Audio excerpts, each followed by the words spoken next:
ನಿಮ್ಮ ಹೆಸರು? ನಾಗರಾಜ್ ಅಂತ. ಓಕೆ, ನಿಮ್ಗೆ ಯಾವ ರೀತಿ ಇಲ್ಲಿ ಸೌಲಭ್ಯಗಳು ಸಿಗ್ತಾ ಇದೆ ಸರ್ಕಾರಿ ಆಸ್ಪತ್ರೆಯಲ್ಲಿ? ಆಂಬುಲೆನ್ಸ್ ಸರಿಯಾದ ಸಮಯಕ್ಕೆ ಸಿಗ್ತಾ ಇದೆ ನಿಮಗೆ?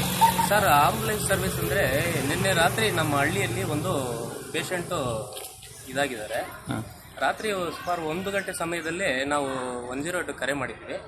108 ಕರೆ ಮಾಡಿದ್ರೆ ಅವ್ರು ಬಂದುಬಿಟ್ಟು ಆಂಬುಲೆನ್ಸು ರಿಪೇರ್ ಆಗಿದೆ, ಬೇರೆ ಕಡೆಯಿಂದ ಕನ್ಸಲ್ಟ್ ಮಾಡ್ತೀವಿ ಅಂತೇಳಿ ನಮಗೆ ಕಾಮಸಮುದ್ರ ಮುಂದೆ ಕಳಿಸ್ಕೊಟ್ರು. ಅದು ಕಳಿಸ್ಕೊಟ್ಟ ನಂತರ ಸುಮಾರು 45 ನಿಮಿಷಕ್ಕೆ ಆಂಬುಲೆನ್ಸ್ ನಮ್ಮ ಹಳ್ಳಿ ತಲುಪಿತು. ತದನಂತರ ತಲುಪಿದ ನಂತರ ನಾವು ತಗೊಂಡು ಕೋಲಾರ ಜಾಲಪ್ಪ ಹಾಸ್ಪಿಟ್ಲ್ಗೆ ಕರ್ಕೊಂಡು ಹೋದ್ವಿ. ಇಲ್ಲಿರೋ ಆಂಬುಲೆನ್ಸ್ ಪೈಕಿ 3 ಆಂಬುಲೆನ್ಸ್ ಇದೆ. ಇಲ್ಲಿ ಸರ್ಕಾರಿ ಆಸ್ಪತ್ರೆ ಅಂತ 3 ಆಂಬುಲೆನ್ಸ್ ಇಲ್ಲಿದೆ. ಒಂದು ಕೆಟ್ಟೋಗಿದೆ ಅಂತ ಹೇಳ್ಬಿಟ್ಟು ಇದಕ್ಕೆ ಕಳಿಸಿದ್ದಾರೆ, ಎಲ್ಲಿ ಬಂಗಾರಪೇಟೆ ಎಲ್ಲ ಕಳಿಸಿದ್ರೆ ಅಂತ ಹೇಳ್ತಾ ಇದ್ದಾರೆ. ಮತ್ತು ರಾತ್ರಿ ಸಮಯದಲ್ಲಿ ಇದು ಒಂದಿರೋದು, ಇದು ಯಾವುದೇ ಕೆಟ್ಟಿರಲ್ಲ, ಇಲ್ಲಿರತ್ತಂತೆ. ಇಲ್ಲಿರೋ ಸಿಬ್ಬಂದಿ ಏನು ಹೇಳ್ತಾರೆ, ಸಿಬ್ಬಂದಿ ಬಗ್ಗೆ ನಾನು ಹೇಳೋದಿರುತ್ತೆ, ಇಲ್ಲಿ ಅವ್ರಿಗೆ ಯಾವುದೇ ರೀತಿ ಓಟಿ ಕೊಡಲ್ವಂತೆ.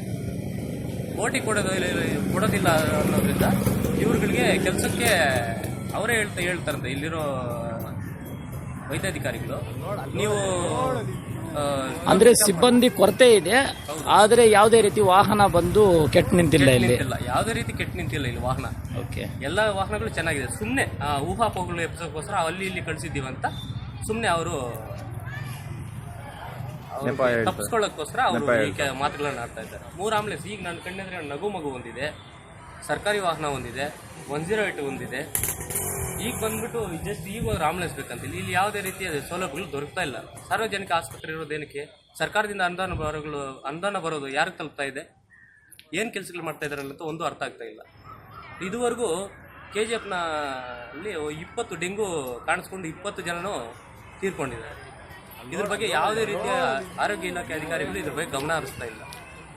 ಪ್ರತಿ ಹಳ್ಳಿಯಲ್ಲೂ ಒಂದು ಚರಂಡಿ ನೋಡಿದ್ರೆ ಅದೇ ರೀತಿ ಇದೆ. ಯಾವುದೇ ರೀತಿ ಒಂದು ಸ್ವಚ್ಛತಾ ಕಾರ್ಯಕ್ರಮ ಹಮ್ಮಿಕೊಳ್ಳೋದಿಲ್ಲ. ಅಂದ್ರೆ ನಿಮ್ಗೆ ಸಮಯಕ್ಕೆ ಈಗ ಆಂಬುಲೆನ್ಸ್ ಸಿಗ್ತಾ ಇಲ್ಲ. ನೆಪಕ್ಕೆ ಮಾತ್ರ ಆಂಬುಲೆನ್ಸ್ 3 ಇಟ್ಕೊಂಡಿದ್ದಾರೆ. ಅದು ಅವ್ರ ಯೂಸ್ಗೆ ಏನಾದ್ರು ಇಟ್ಕೊಂಡಿದ್ದಾರೆ ನಮ್ಗೆ ಗೊತ್ತಿಲ್ಲ. ಅದು ಅವ್ರ ಯೂಸ್ಗೆ ಏನು ಮಾಡ್ಕೊಂಡಿದ್ದಾರೆ ನಮ್ಗೆ ಗೊತ್ತಿಲ್ಲ. ನಾವು ಫೋನ್ ಮಾಡಿದಾಗಲೆಲ್ಲ ಯಾವಾಗೂ ಈ ಥರ ರೇಟ್ ಮಾಡ್ತಾರೆ. ಲಾಸ್ಟ್ ಟೈಮ್ ನನ್ನ ಕಾರಲ್ಲಿ ಯಾರೋ ಒಬ್ಬರು ಪಾಪ ಹಾವು ಕಚ್ಚಿತ್ತು. ನನ್ನ ಕಾರಲ್ಲಿ ತಗೊಂಡೋಗಿ ನಾನು SNR ಇದು RL ಜಾಲಪ್ಪ ಹಾಸ್ಪಿಟಲ್ಗೆ ನಾನು ಬಿಟ್ಟು ಬಂದೆ ಖುದ್ದಾಗಿ. ಅವತ್ತಿನ ದಿನ ಆಂಬುಲೆನ್ಸ್ ಕೊರತೆ ಇದೆ ಅಂತ ಹೇಳಿದ್ರು. ನನ್ನ ಕಾರಲ್ಲಿ ಕರೆಕ್ಟಾಗಿ ಅಂಚಾಳವರೆಗೂ ನಾನು ತಗೊಂಡೋಗಿ ಡ್ರಾಪ್ ಮಾಡಿ ಅಲ್ಲಿಂದ ಆಂಬುಲೆನ್ಸ್ ಶಿಫ್ಟ್ ಮಾಡಿ ನಾನು ಮತ್ತೆ ರಿಟರ್ನ್ ಬಂದೆ. ಈ ರೀತಿ ಆಂಬುಲೆನ್ಸ್ ಯಾವುದೇ ರೀತಿ ಯಾರಿಗೂ ದೊರೀತಾ ಇಲ್ಲ. ದಯವಿಟ್ಟು ಇದ್ರ ಬಗ್ಗೆ ನಮ್ಮ ಆರೋಗ್ಯ ಸಚಿವರು ಈ ಕಡೆ ಒಂಚೂರು ಗಮನ ಹರಿಸಿದ್ರೆ ಚೆನ್ನಾಗಿರುತ್ತೆ ಅಂತ ಹೇಳ್ತೀವಿ.